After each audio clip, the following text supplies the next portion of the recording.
का रसस्वादन अगर आप कर रहे हो, शंकर पर विश्वास कर रहे हो, भले शिव को आपको लगेगा शंकर जी के पास में क्या होगा, खुद कैलाश पर निवास करते हैं, भस्मी रमा कर बैठते हैं, जटाजूट बांध कर बैठते हैं, गंगा मस्तक पर चढ़ी होती है, स्वयं के पास में बेलपत्री है, धतूरा है, भृंगी श्रृंगी भृंगी आदि गण है, पर शिव जी के पास में क्या नहीं है, सारे भाग्य को पलट सकता है मेरा भोलेनाथ, मेरा विष्णु।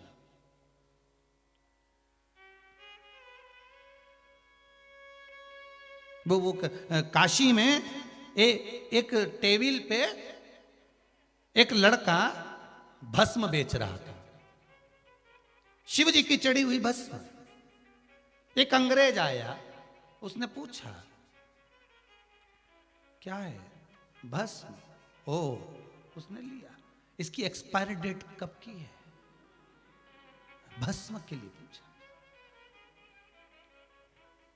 भस्म बेचने वाले ने उस अंग्रेज का मुख देखा और देखते ही उससे कहा, इसकी एक्सपायर डेट तो नहीं मालूम, परंतु ये जब तक तेरे सिर पे लगती रहेगी तेरी एक्सपायर डेट खसकती रहेगी।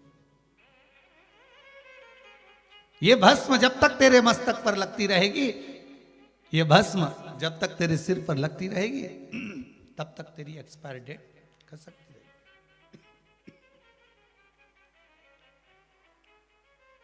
ये त्रिपुंड, तिलक, बिंदी,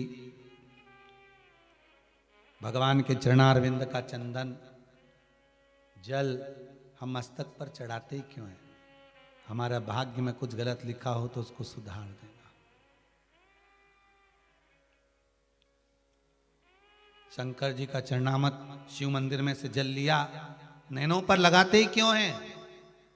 देखा है आप लोगों ने? आप लोग भी लगाते होगे, जितने आस्था पर कथा सुन रहे हो, जितने मोबाइल पर सुन रहे हो, शिव मंदिर में जाते होगे, जल चढ़ाते होगे, आंखों पर लगाते होगे। क्यों लगाते हैं? किस लिए लगाते हैं? कि जिस दर्शन को मैंने करा है, जिस दर्शन को मैं कर रहा हूं, जिस दर्शन को मैं कर रही हूं, जिस भाव से मैं भगवान का दर्शन कर रही हूं, उस भाव से मैं जो भगवान का दीदार कर रही हूं, दर्शन कर रही हूं, वो भगवान का दर्शन का सुख मेरे नैनों में समा जाए, मेरे नैनों में समा जाए,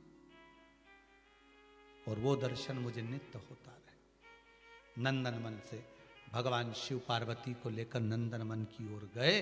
पार्वती मैया बैठी और पार्वती मैया ने शिव जी से कहा, प्रभु ये वन कौन सा है? भगवान कहते नंदन वन।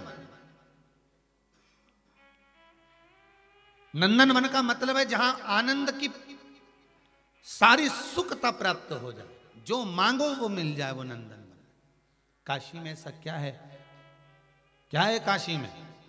तो काशी अभिमुक्त नगरी है। अभिमुक्त का मतलब होता है जो आया वो मुक्त हो गया। काशी में मरने के बाद व्यक्ति प्रेत योनि में नहीं पड़ता।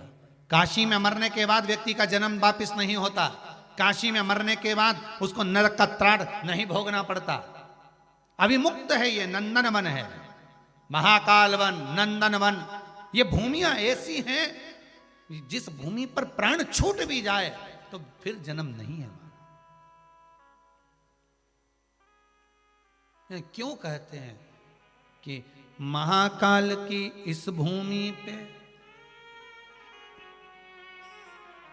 पाऊं जन्म दोबारा, बाबा भोलानाथ है हमारा